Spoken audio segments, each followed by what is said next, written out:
This business is a business of relationship.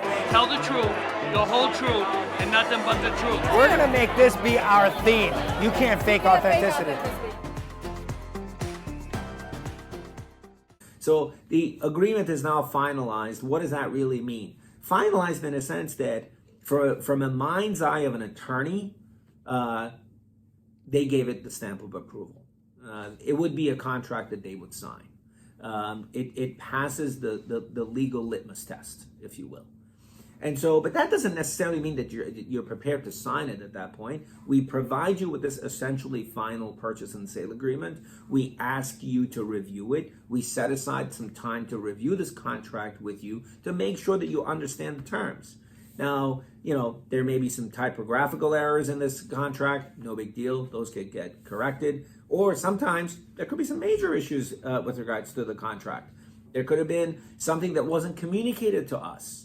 It could have been something that was, you'd thought about it in your mind about some issue that you had negotiated with the seller, and it never was communicated with us. So it's important for us to have that dialogue. It's important for us to have that final look over this of the contract to make sure that it meets all the essential terms, but it also addresses any typographical spelling errors and whatnot.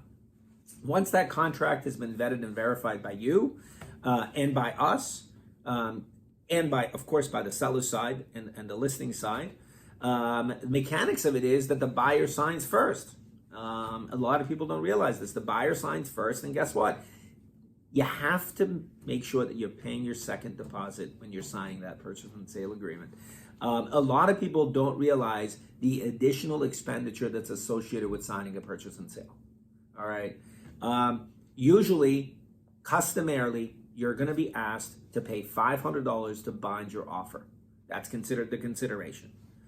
And usually, customarily, you're going to be asked to pay 5% of the purchase price less your original deposit at the time of the signing of the purchase and sale agreement. That's 5% of the purchase price, so that could amount to be pretty significant. And sometimes people have got their funds sort of socked away at a mutual fund account or whatnot, and it's going to take a couple of days for them to be able to manage these accounts, liquidate some assets, etc. So you need to be mindful of the fact that you're going to be asked to pay that second deposit. What form of a deposit does it have to take? Well, it could be a personal check.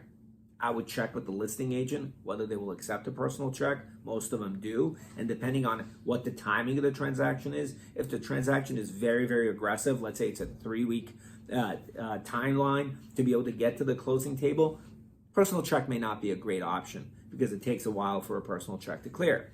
So they'll ask you to do a certified check, or they'll ask you to wire the funds directly to their company.